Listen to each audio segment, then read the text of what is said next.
Ya, bismillahirrahmanirrahim. Assalamualaikum warahmatullahi wabarakatuh. Selamat pagi, para orang tua bayi prematur, teman-teman semua yang menyimak Instagram Live hari ini. Ini sambil menunggu para orang tua untuk bisa hadir dan ikutan Instagram Live hari ini yang insya Allah akan membahas mengenai faktor risiko kelahiran prematur. Saya coba sharing mengenai faktor risiko kelahiran prematur yang akan coba kita bahas satu persatu secara umum yang nanti tentu saja ini menjadi informasi awal bagi para orang tua. Nah, hari ini karena ini hari libur, jadi ada Nadira ya. Suaranya kecil, apa kurang jelas suara saya? Suara saya kurang jelas. Ini ada Nadira di sini. Coba kalau kurang jelas bisa direspon ya. Apakah sudah terlihat, terdengar maksud saya, suaranya sudah terdengar dengan jelas belum? Ini eh saya coba tidak terlalu kencang awalnya karena saya pakai ini headsetnya ini mungkin takutnya terlalu keras ya kalau misalkan suara terlalu kencang. Ini apa sudah jelas suaranya sekarang? Sudah jelas? Oke, sudah jelas ya, alhamdulillah ya. Ya, alhamdulillah. Jadi ini hari libur, jadi ini ada Nadira. Halo Nadira, sapa dulu para orang tua yang lain. Assalamualaikum warahmatullahi wabarakatuh. Waalaikumsalam warahmatullahi wabarakatuh. Ya, Nadira ini lahir prematur di usia kehamilan 26 minggu 1 hari dengan berat lahir 800 gram, dirawat di rumah sakit selama 93 hari. Sekarang Nadira umurnya sudah berapa tahun? 7 tahun. Sudah 7 tahun? Heeh, 7 tahun ya? Kelas berapa sekarang? satu. Kelas satu. Di SD? SD di mana SD? Eh, Alada Sentra Punir. Ya, alhamdulillah. Jadi ini Nadira sekarang sekolahnya masih dari rumah. Jadi ya kita masih sekolah dari rumah nih Nadira nih ya Nadira ya. Heeh. Oke, nanti Nadira bergabung lagi ya. Ada yang mau disampaikan lagi Nadira? Tidak. Tidak ada. Ya udah. Ya semangat ya adik-adik prematur semuanya gitu. Semangat ya adik-adik prematur semuanya ya. Ya dadah gitu. Dah. Sana dadanya lihat ke depan dong. Lihat ke depan. Dadah. Dah. Assalamualaikum. Assalamualaikum. Ya. Ya. Ya, alhamdulillah itu Nadira. Jadi Nadira ikut bergabung karena tadi lihat saya sedang siap-siap ya. Ya, jadi hari ini insya Allah nanti kita bahas satu persatu sedikit demi sedikit mengenai faktor kelahiran bayi prematur. Em, saya boleh bertanya kepada para orang tua yang bergabung, apakah merupakan orang tua bayi prematur semuanya? Nanti boleh ditulis di kolom komentar ya, kelahiran prematurnya kenapa sebabnya yang diketahui. Boleh ditulis, kita sharing bersama apakah yang menjadi sebab dari kelahiran prematurnya. Nah, kalau saya sendiri, tadi kan ada riwayat lahirnya Nadira ya. Jadi, kalau untuk pengalaman saya pribadi yang dialami oleh istri saya adalah sebabnya karena infeksi. Jadi ada infeksi saluran kemih, juga ada keputihan yang memang sudah sejak awal kehamilan ada dan itu pada saat mau lahiran juga ada CRP-nya meningkat ya tanda-tanda infeksi masih ada memang. Jadi itu yang menyebabkan kontraksi lebih awal dan akhirnya 1 hari di rumah sakit sudah sempat diberi pematangan paru eh, 2 kali ya dalam 1 hari itu. Nah, akhirnya lahir gitu ya. Ini ada yang lahirnya karena KPD, ada beberapa ya, preeklamsi, ya, plasenta previa, ya. Ini sebetulnya betul, ini yang merupakan faktor risiko. Ya, salah satu tersering ya. Gitu ya. Jadi silakan sharing bagi para orang tua di sini. Nanti sambil kita bahas ya pelan-pelan ya, gitu. Nah, kenapa saya membuat topik ini? Sebetulnya ini topik yang sering ditanyakan di grup juga di komunitas prematur Indonesia dan kalau lebih lanjut tentu saja kita nanti perlu berdiskusi berbicara dengan dokter spesialis kandungan dokter Objin yang insya Allah nanti hari Sabtu depan ada eh, dokter Objin juga yang senior saya untuk bisa sharing nih lebih lanjut dan lebih dalam lagi karena beliau kan dokter Objin ya seperti itu. Ini ada yang karena ketuban pecah dini juga dan infeksi. Seperti itu. Ya, boleh di-share terus, Bu, sambil saya lihat nanti di kolom komentarnya ya.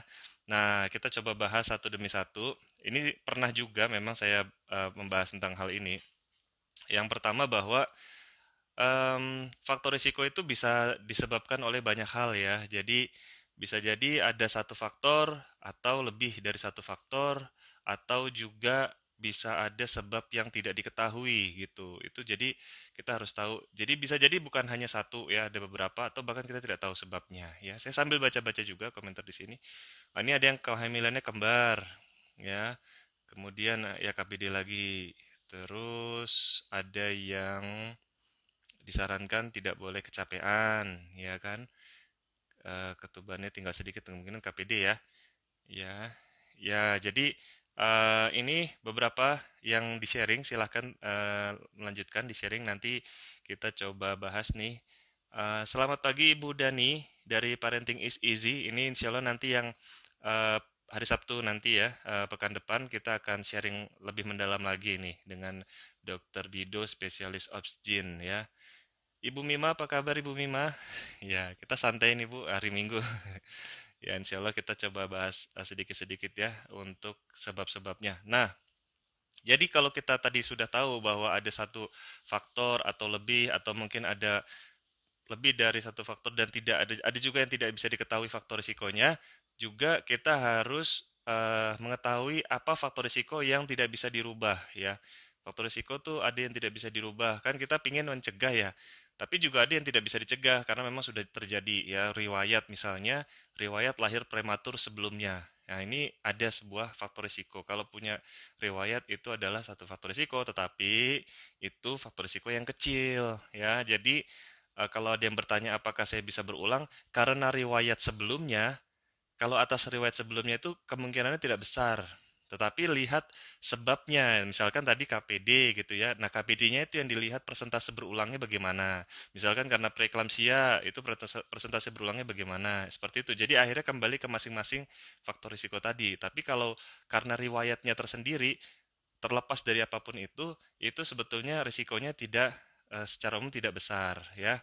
Nah, kemudian riwayat yang lain yang terkait adalah adanya riwayat keguguran. Ini juga tidak bisa dirubah karena kan seseorang sudah punya riwayat kesehatan sebelumnya. Itu menjadi satu faktor risiko kelahiran prematur ya.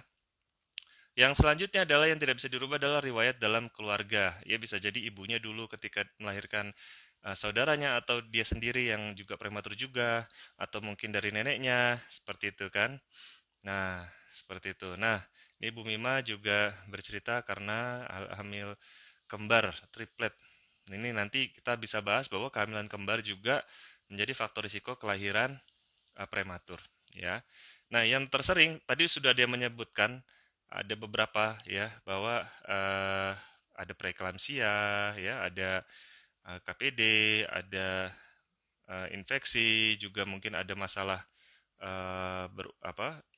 penyakit kronis pada orang tua misalkan diabetes, hipertensi itu juga bisa berpengaruh ya, kemudian usia yang terlalu muda atau usia yang terlalu tua, jarak kehamilan yang terlalu dekat atau jarak kehamilan yang terlalu jauh, masalah pada plasenta, plasenta previa, solusi plasenta ya, kelainan pembekuan darah, terus misalkan ibunya mengkonsumsi beberapa obat tertentu, menjadi perokok pasif ya, dan kehamilan kembar itu adalah beberapa faktor risiko. Nanti kita coba bahas pelan-pelan satu persatu yang secara umum perlu kita ketahui. Oke. Ya, jadi betul ya, tadi ada yang menyampaikan juga ini hamil pertamanya keguguran, terus hamil kedua prematur. Iya, itu sebuah faktor risiko yang bisa menjadi faktor risiko prematurnya. Ya, betul, ketuban pecah dini cukup banyak ya. Nah, kalau dari statistik bagaimana sih? Memang datanya sih beragam nih. Saya juga melihat sebetulnya mirip, ya persentasenya hampir rata sebetulnya, banyak sebab-sebab yang berperan besar juga. Nah, kalau yang tadi disebutkan ketuban pecah dini itu sekitar 20-30% itu cukup besar persentase risiko yang menyebabkan dari kelahiran prematur. Jadi kita kalau misalkan saya tanya seperti ini, muncul ketuban pecah dini banyak, ya itu memang memegang persentase cukup besar. Nanti kita coba bahas sedikit mengenai ketuban pecah dini ya. Kemudian ada juga yang karena infeksi. Ada ya infeksi ini 20 sampai 25% persentasenya. Ada yang karena preeklamsia, diabetes atau masalah pada eh, janinnya ya. Itu juga bisa ya sekitar 20 sampai 25% juga. Jadi em, ini yang kita lihat ya dan juga ada yang lahir prematur tanpa bisa diketahui mungkin sebab-sebabnya apa belum jelas. Ada sekitar 25 sampai 30% juga. Jadi kita berusaha untuk bisa mencari tahu sebab-sebabnya yang kita bisa teliti dan periksa evaluasi saat periksa kehamilan ya seperti itu. Tapi juga ada yang memang tidak bisa kita ketahui pasti ya. Ini ada Ibu Kurnia Lubis, mohon doanya dok hari Selasa bayi kami mau USG jantung, echo jantung ya. Ya mudah-mudahan hasilnya baik ya Bu dan normal ya. Untuk bayi prematur sendiri memang wajib untuk periksa echo jantung semuanya ya. Bagi yang belum pernah untuk echo jantung silahkan dijadwalkan nggak apa-apa. Kita ingin tahu untuk lebih pastinya ya diagnosisnya. Oke.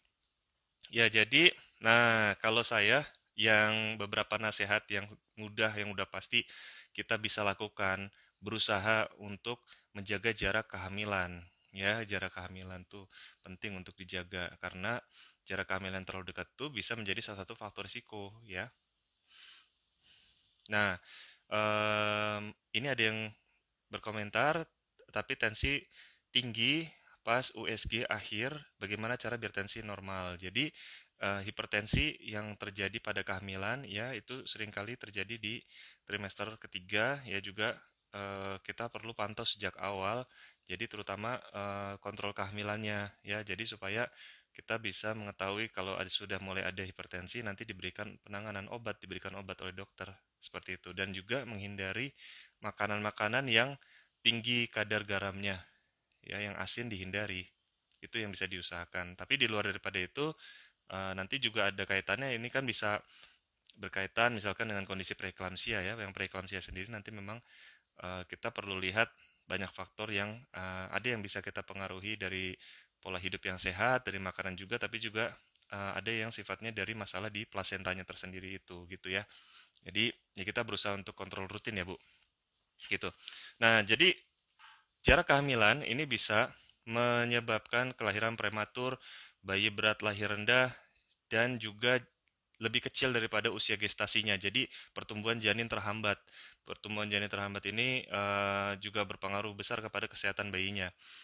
Nah, juga misalkan bisa menyebabkan munculnya masalah pada plasenta ya seperti solusi plasenta, plasenta previa, terutama jika sebelumnya riwayat lahirnya sesar, terus kemudian belum sampai 18 bulan atau belum sampai 1 tahun sudah hamil kembali. Ini bisa menimbulkan risiko untuk terjadinya solusio plasenta ataupun plasenta previa. Itu kaitannya jarak kehamilan, makanya kita harus menjaga berusaha supaya setidaknya lewat dari 18 bulan atau 24 bulan untuk kehamilan selanjutnya. Juga ada kemungkinan anak selanjutnya kalau jaraknya terlalu dekat, ada risiko mengalami autis yang lebih meningkat. Ini menurut beberapa penelitian ya, jadi kita tentu saja kalau ada seperti ini harus berhati-hati. Nah, saya baca dulu sebentar komentar Ibu karena ini kita ngobrol santai aja, jadi apapun yang berkomentar nanti saya coba tanggapi ya langsung ya. Ini sedang hamil ketiga, riwayat pertama keguguran, yang kedua prematur, apa bisa berulang lagi jarak kehamilan ini dengan anak saya yang premis sekitar 3,5 tahun. Kalau dari jaraknya sudah bagus ya Bu. Mudah-mudahan penyebab dari prematur yang kedua itu bisa Ibu cegah itu. Nanti kita lihat penyebabnya apa ya. Mudah-mudahan bisa dicegah sehingga kalau dari jaraknya sudah bagus ya. Gitu Bu. Kita lanjutkan lagi ya. Jadi disarankan adalah kalau yang memang berencana untuk lahiran per vaginam yang sebelumnya ada riwayat sesar, setidaknya jaraknya harus lebih dari 18 bulan karena kalau kurang dari 18 bulan ada risiko terjadinya ruptur pada uterus bisa meningkat. Ruptur itu artinya sobek gitu ya. Jadi karena lukanya belum cukup pulih ya dari bekas sesar sebelumnya. Jadi jangan sampai yang riwayat sesar ini jarak hamilnya terlalu dekat, harus dijaga ya. Oke. Nah, jadi itu karena kondisi rahim ibunya belum benar-benar pulih, padahal untuk bisa kehamilan yang sehat itu perlu kondisi rahim yang baik gitu. Kemudian faktor yang terkait juga adalah kehamilan yang tidak direncanakan ini bisa jadi ya karena mungkin perencanaannya kurang baik, juga belum periksa dulu ke dokter sebelumnya untuk meriksa apa kandungan apakah sudah baik atau belum, terus juga status gizinya juga belum diperiksa. Ini karena bisa jadi karena akses ke sarana kesehatan yang masih kurang ya. Memang di Indonesia kan beragam ya kondisinya, ada yang mudah periksa ke rumah sakit, bahkan ada yang masih susah juga kalau ketemu dokter di puskesmas juga masih susah kadang-kadang. Seperti itu, ada juga yang mengalami kesulitan. Memang sebaiknya kita konsul dulu sebelum memulai program kehamilan, terutama bagi yang punya riwayat resiko tinggi pada kehamilan sebelumnya. Seperti itu. Nah, kalau yang paling memungkinkan tinggal di kota besar, ada dokter obgyn subspesialis feto maternal itu lebih baik lagi gitu ya. Jadi bisa langsung konsul ke beliau. Nah, selain itu juga ada faktor lain yang misalkan ada stres, ada masalah sosial ekonomi yang sulit. Ini bisa terjadi kalau jarak kehamilannya terlalu dekat. Jadi memang perlu penelitian lebih lanjut, tetapi sarannya memang diberikan jarak yang cukup supaya kehamilannya bisa sehat. Tetapi juga tidak bisa terlalu jauh jaraknya, karena kalau misalkan lebih dari 5 tahun, ada penelitian yang menyebutkan bisa menyebabkan risiko terjadinya hipertensi. Juga meningkatnya kadar protein di urin, yaitu tanda-tandanya preeklamsia. Ya, jadi akhirnya melahirkan prematur lagi, BBRR lagi, dan pertumbuhannya janinnya terhambat kembali, yaitu seperti mirip dengan kondisi lahir prematur jika terlalu lama juga. Ini bisa berpengaruh karena seiring jaraknya ini makin jauh juga usia ibu kan bertambah. Nah, usia ibu ini kan juga sebuah faktor risiko untuk kesehatan ibunya sendiri, juga kesehatan organ kandungannya, ya seperti itu. Oke.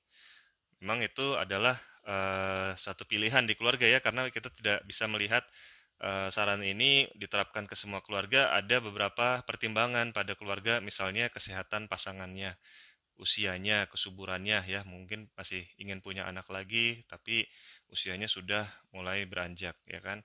Jumlah anak yang sudah ada sekarang ya, baru satu ya, itu mungkin masih punya keinginan ya, padahal ada faktor usia misalkan.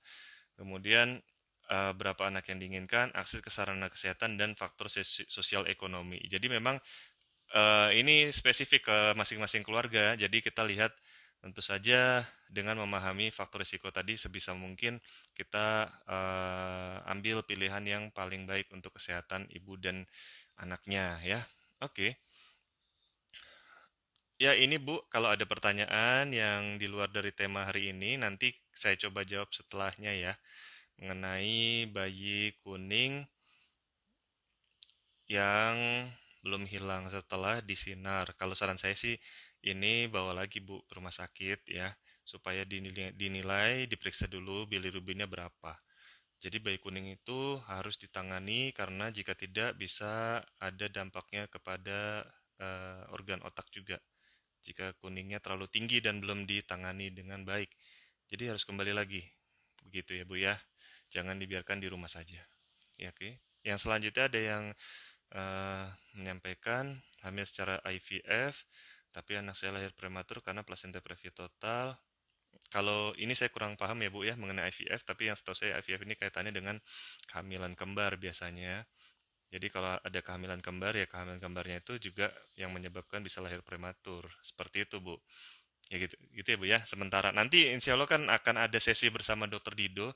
Nah, bisa ikutan tuh supaya jawabannya langsung oleh Dokter Opjin ya. Saya bantu jawab sedikit-sedikit di sini. Sambil lanjut lagi boleh ya Bu ya? Oke. Nah, jadi jarak kehamilan untuk mengurangi risiko komplikasi juga pada kehamilan dan masalah kesehatan lainnya. Ya, makanya sarannya adalah paling minimal jarak 18 sampai 24 bulan, paling maksimal kalau bisa kurang dari 5 tahun ya sebelum berencana hamil kembali. Nah, saya sendiri bagaimana? Ya, ini pengalaman pribadi saya juga ya. Kalau saya sendiri setelah Nadira lahir itu kita banyak periksa-periksa, banyak terapi seperti itu. Jadi otomatis tidak kepikiran tuh untuk ada adiknya lagi saat itu karena masih ngurus Nadira saja perlu banyak usaha gitu ya. Dan kita masih belum tenang gitu. Nadira itu baru agak kelihatan mengejar di usia 4 tahun.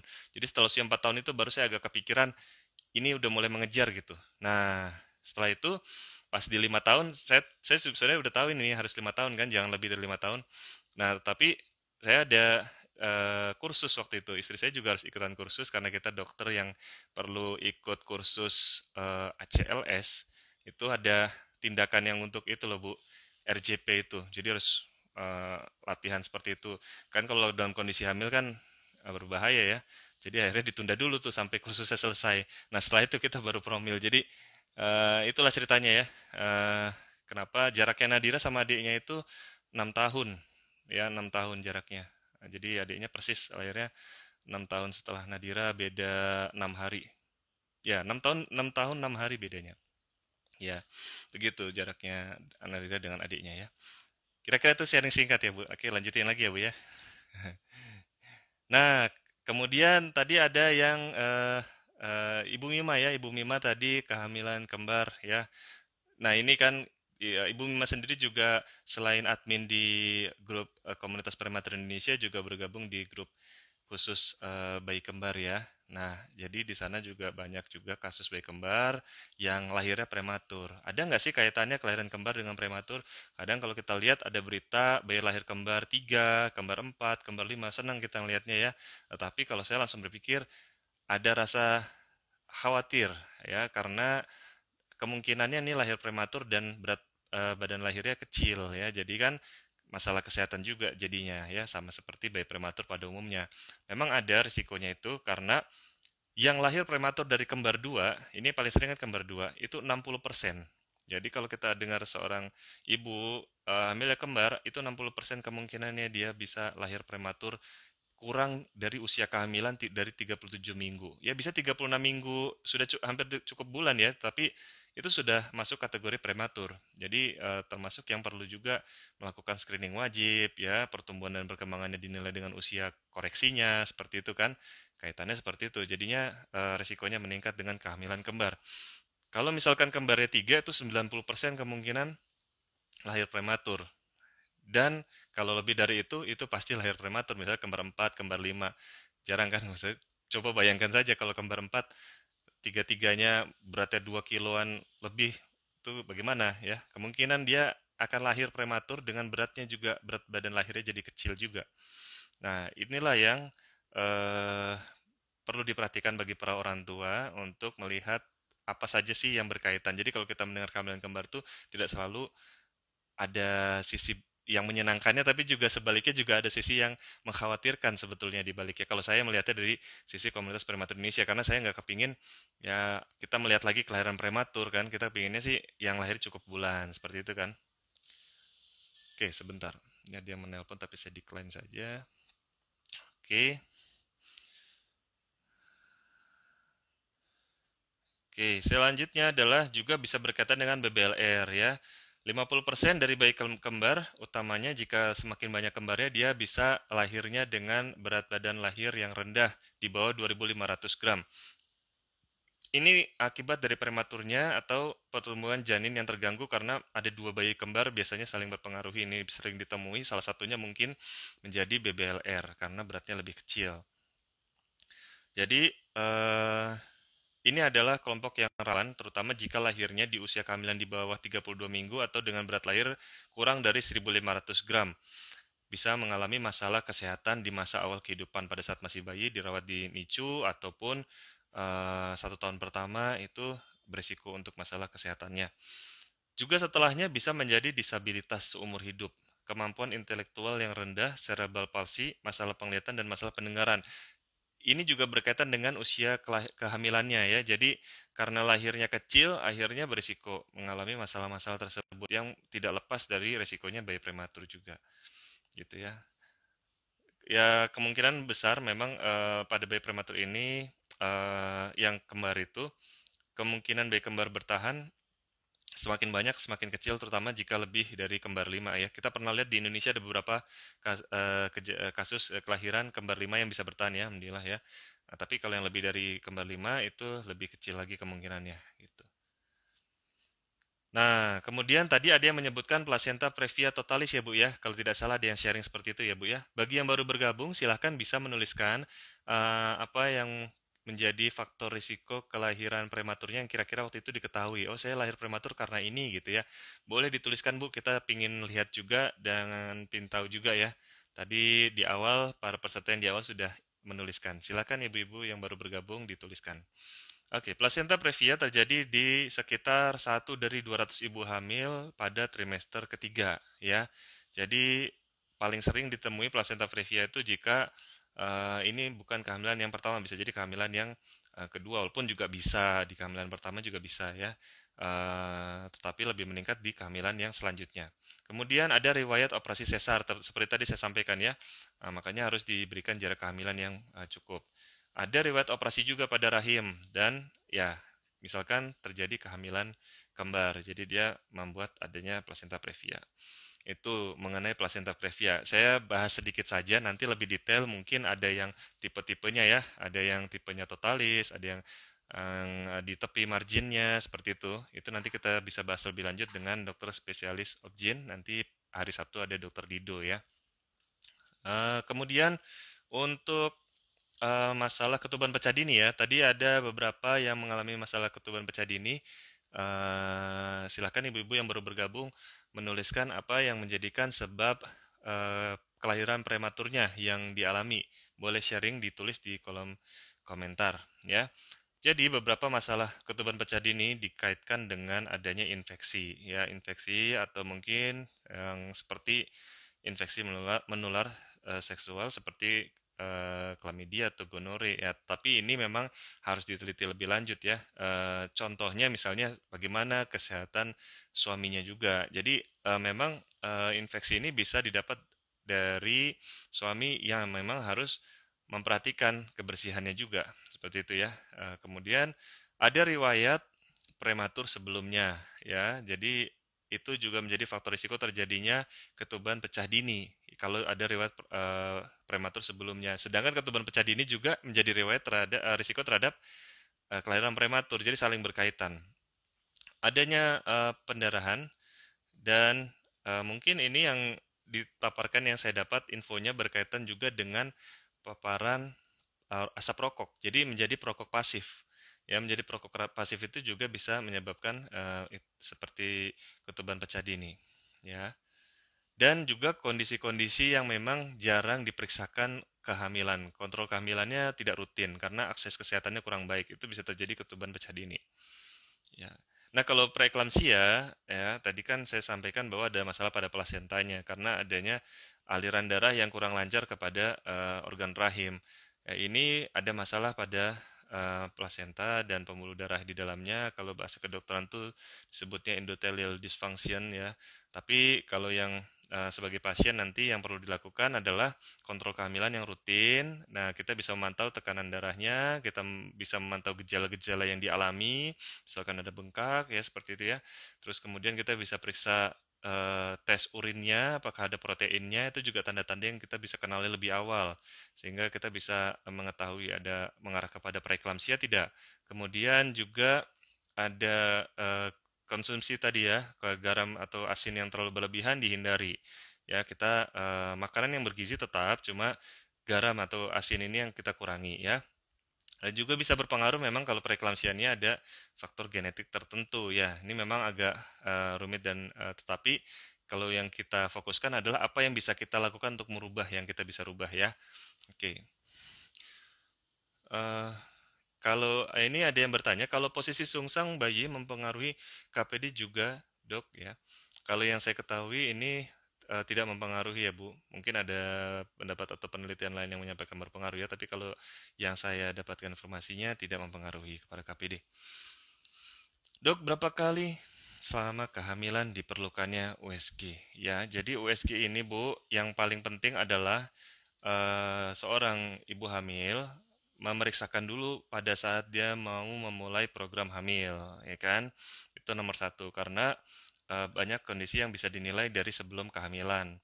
Yang kedua adalah kita perlu periksa dipastikan di antara perkiraan usia kehamilan 8 minggu sampai 12 minggu ya.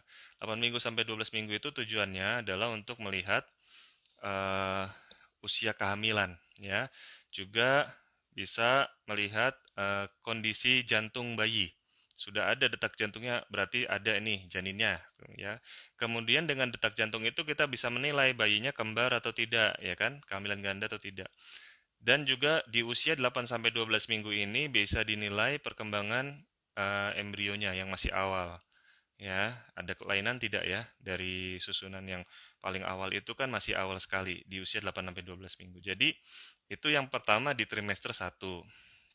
Ya, sebetulnya secara sederhana kan kita ada 3 trimester, Bu. Jadi 3 trimester ini ya kita periksakan di masing-masing trimester gitu.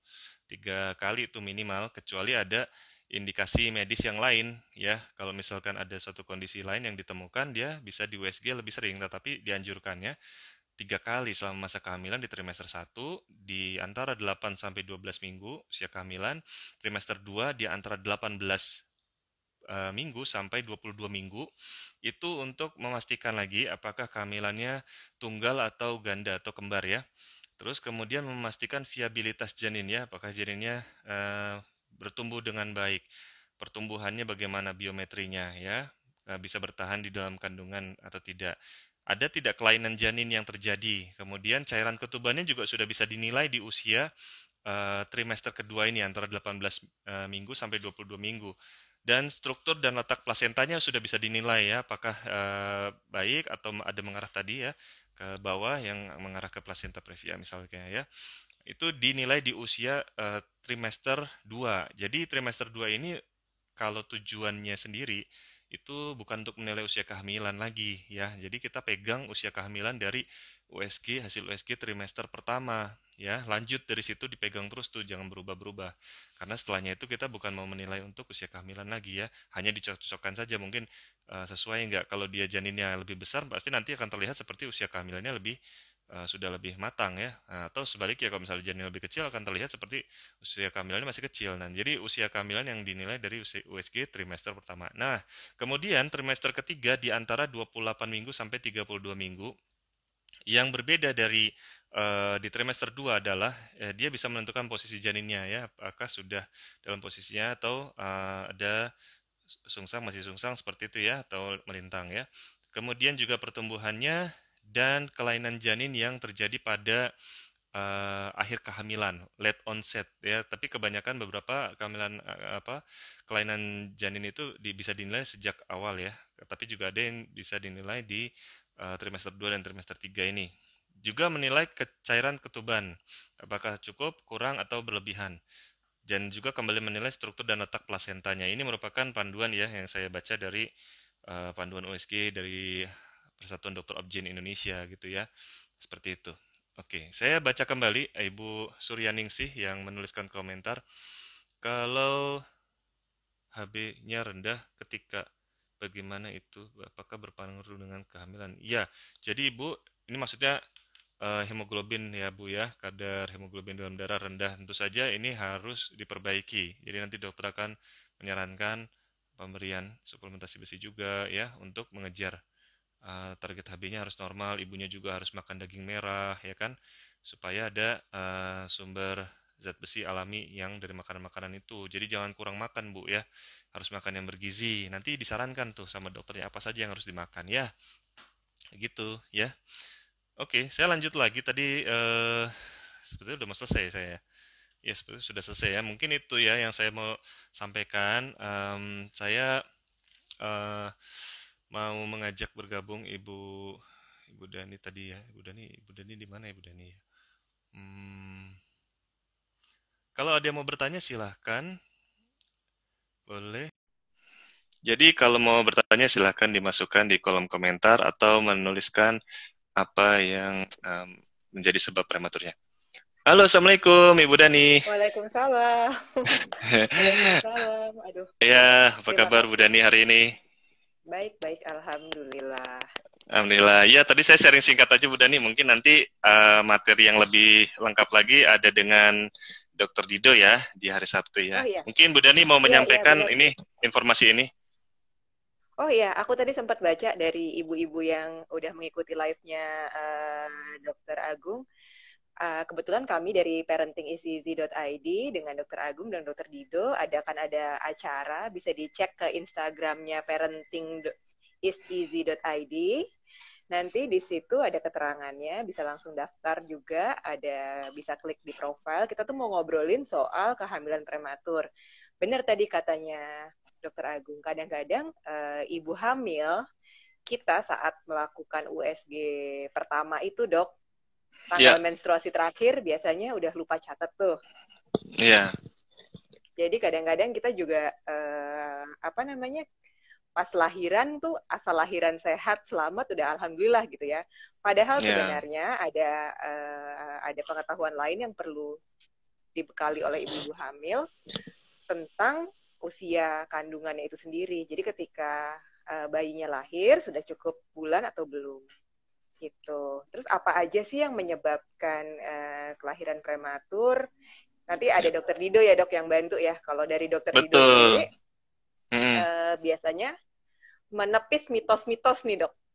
Iya, iya. Kira-kira kalau prematur, sering banget tadi aku juga baca komennya, kecapean katanya menjadi faktor pencetus yang sering diujarkan ibu-ibu ya, karena kecapean, Hmm. terus jadinya ketubannya pecah lebih dulu atau ketubannya rembes gitu, Hmm. atau memicu kontraksi. Itu sebenarnya benar atau enggak? Terus bagaimana cara Ya. mensiasatinya? Apakah ibu bekerja, terutama yang bekerja di kota besar, tuh lebih rentan untuk melahirkan prematur atau gimana? Hmm. Jadi kayak, oh yang tinggal di kota besar dengan fasilitas kesehatan yang biasanya lebih memadai, itu harusnya lebih jarang dong kelahiran prematur. Tapi kan ternyata Ya, di ya, ya, lapangan ya. angkanya tidak seperti itu ya, Dok. Iya, betul, betul. Gitu. Hmm. Gitu. Ya, ya, Jadi jadi hmm. buat ibu-ibu yang pengen ngobrol, pengen diskusi bareng lagi, bareng Dokter Agung, bareng Dokter Dido, sama sih, aku juga, karena anakku udah gede nih, Dok, udah kelewatan kayaknya kalau mau punya anak lagi ya, udah 10 tahun. Hmm. Apa namanya, pas dokter kita kemarin meeting gitu, pas kita ngobrol, aku juga baru menyadari bahwa, oh ya anakku ternyata juga tidak 38 minggu lahirnya gitu, karena aku Hmm, ya, ya. placenta previa dan udah pendarahan terus tuh seumur hamil gitu. Terus ya benar, memang kalau dicermati, kalau aku dulu kan suka rajin gitu ya nulis jurnal, kalau mulai lihat Ya. lagi jurnalnya, oh ya ada beberapa ketertinggalan yang memang oleh dokter tumbuh kembangnya juga.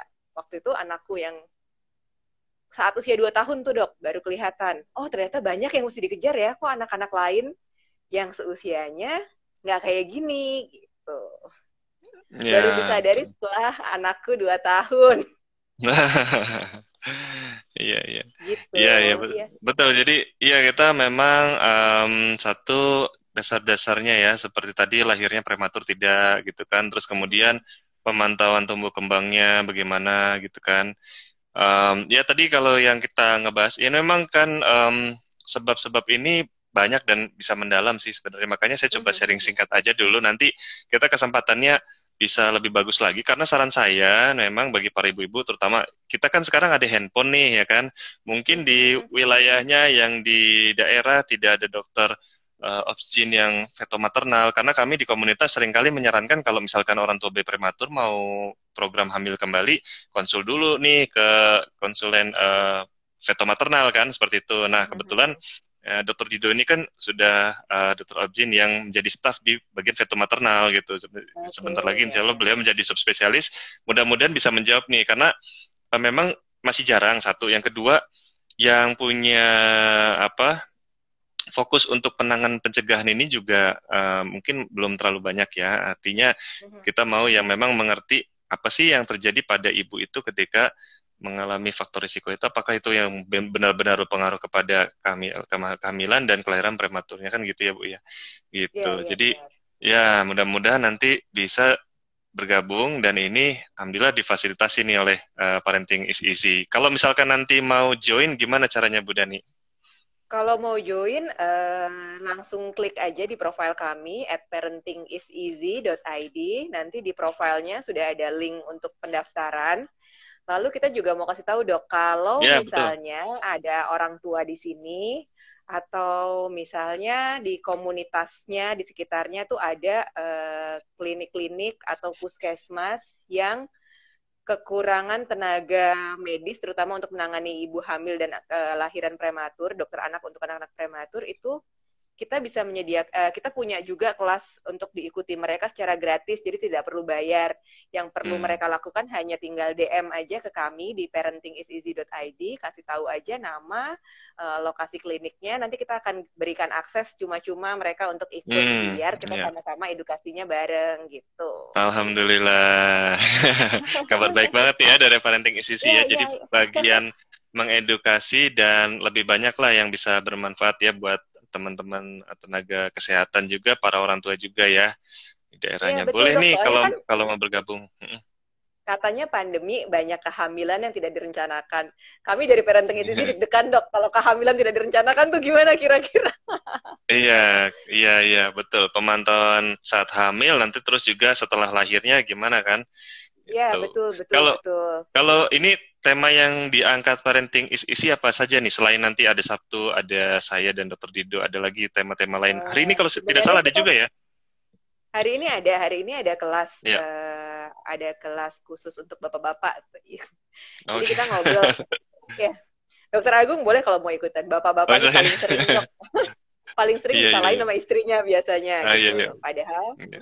kalau kita ngobrol lagi gitu, bapak dan ibu memang memiliki fungsi yang berbeda dalam pengasuhan gitu. Jadi kalau dari kacamata istri seolah-olah bapak tuh tukang mengacaukan aturan-aturan yang sudah dibuat gitu ya. Iya, Padahal iya. sebenarnya yang dilakukan oleh suami-suami kita itu adalah memberikan pendidikan anak untuk misalnya mengambil resiko, faktor mengambil resiko gitu. Dia harus Hmm. anak-anak tuh akan diajarin gimana sih ngukur resiko gitu. Itu kan datangnya dari bapak-bapak ya. Gimana Iya. caranya kalau anak-anak nggak mandi sampai jam 1 siang gitu ya. Padahal kalau sama ibu-ibu jam 9 aja udah teriak-teriak Oh, gitu iya. sebenarnya. Sebenarnya kita mau apa sebagai apresiasi kita gitu. Kalau saya kan ibu-ibu, Yasmin juga ibu-ibu ya. Hmm. Apresiasi kita Hmm. ke bapak-bapak tuh sebenarnya mereka tuh punya fungsi besar dalam pengasuhan gitu. Yang perlu kita lakukan adalah memberikan kesempatan untuk ayah untuk memberikan Hmm. partisipasinya dalam pengasuhan di keluarga. Jangan disalah-salahin terus Iya, gitu. alhamdulillah. Ya, ya, ini topik-topik yang bagus ya, dan ya betul sih, karena ya perlu ilmu kita semua ya untuk parenting ini, dan adanya topik ini yang diangkat bisa nih nambah-nambah informasi bagi para orang tua yang belum bergabung, siapa tahu berminat untuk ikutan yang kelas hari ini ya, masih bisa ya, Ya udah nih ya. boleh. Untuk yang Mm-mm. kelas hari ini boleh. Wah ada yang ini umurnya masih Ya, belia tapi suka pembahasan parenting. iya, ya, Mudah-mudahan bagus buat persiapan, buat mudah-mudahan persiapan. terbantu. Iya, iya betul. Mudah-mudahan terbantu. Iya benar sih. Terus terang dari easy webinar yang kita selenggarakan selama 1 bulan ke depan, semua tema umumnya adalah membahas mengenai 1.000 hari pertama dok gitu. Ya, Kenapa betul. 1.000 hari pertama? Ya karena sebenarnya itu yang sering kita lupakan gitu. Kalau misalnya baru Hmm. menikah kan hangat-hangatnya gitu ya, senang gitu. Hmm. Hmm. Nah gimana ketika baru hamil gitu? Ketika rasa mual menyerang ibu-ibu, ketika ada perasaan kayaknya ngidam gitu ya, itu kita masih Hmm. happy pas dulu awal-awal menikah atau enggak gitu. Ketika anaknya Hmm. lahir, happy-nya pas lahir doang atau nanti pas anaknya udah dibawa pulang ke rumah, udah mulai Betul. ngompol, udah mulai demam, udah mulai alergi gitu. Ini masih Iya. happy nggak gitu. Biar kita menjalani fungsi sebagai orang tua dengan lebih mudah, maka belajarnya sama-sama. Gitu deh dok. Mm-mm. Iya betul betul. Dia memang itu yang berat justru setelah lahiran tuh ya. Nanti mulai begadang gitu ya. Ya, ya, saya, ya benar-benar. saya sendiri agak langsung shock sih waktu itu, kan anak yang pertama saya tuh yang lahir prematur. Mungkin saya langsung diuji di situ juga ya. Diuji di situ juga karena berat kan kondisinya. Jadi saya harus punya peran untuk membantu istri gitu. Karena kalau enggak susah ya. Istri juga sedang sedih juga, harus memerah ASI, kan kita bolak-balik ke rumah sakit ya. Jadi ya saya Ya, memang ya. harus pegang-pegang banget tuh. Nah, pada saat anak saya sudah boleh pulang ke rumah, itu juga ya gantian, karena kita nggak mungkin sendirian gitu, istri dibiarkan sendirian, karena kebetulan anak saya ada masalah GERD gitu kan, muntah berulang. Itu kan kalau misalkan suaminya nggak peduli gitu, susah tuh, dia muntah sendiri, kan harus ganti baju lagi gitu ya, terus Iya. harus diposisikan tegak terus, jadi kita gantian aja. Waktu itu saya juga apa saya posisinya saya duduk sambil tiduran gitu, kita gantian karena biar satunya bisa istirahat kan gitu ya. Jadi maksudnya Iya, iya. kalau di dalam dunia apa kelahiran prematur itu malah peran suami itu sangat-sangat penting tuh, karena sudahlah masa bayi baru lahir juga awalnya bayi sehat pun berat ya, apalagi bayinya Mhm. lahirnya prematur kan gitu kan. Iya, Jadi betul, saya sih betul, juga betul. kadang saya pernah ada kasus yang mungkin support dari suaminya kurang ya, saya bilang ya kita sharing lah, maksud saya juga sharing juga memang perlu dan penting sekali itu peran dari suami ya gitu. Jadi Mhm. ya kalau tadi kaitannya sama 1.000 hari pertama kehidupan itu juga masa yang paling krusial, paling penting untuk kesehatan anak tuh ya kan, sejak dalam kehamilan sampai usianya yang kedua tahun ya gitu ya gitu. Jadi Mhm, mhm. ini perlu kita perhatikan betul, dan kalau ada sekarang webinar-webinar gini kan membantu. Kemarin aja saya ini Buda nih ada Mhm. webinarnya komunitas prematur Indonesia kan tentang roller Oh, coaster, gitu. bagaimana tangguh menghadapi roller coaster kelahiran prematur. Nah, itu saya juga mendengarkan nih dari salah satu edukator kita yang bidangnya psikolog. Mhm. Ternyata ada hal-hal yang Mhm. memang khusus itu ilmu psikologi tuh. Kalau kita tahu itu lumayan gitu untuk menjadi bekal kita kan, lebih kuat lagi gitu Mhm, kan. mhm. Iya, Jadi betul, betul. kita emang harus lebih banyak belajar sih seperti itu. Nah, kalau ini berarti kelasnya Parenting ICC startnya per hari ini ya, Bu Dani ya? Per hari ini ada jadwal Pak, lengkapnya juga kok, Dok. Kalau iya, di feed ada di bisa website lihat kita. ya. Dilihat di @parentingiseasy gitu ya.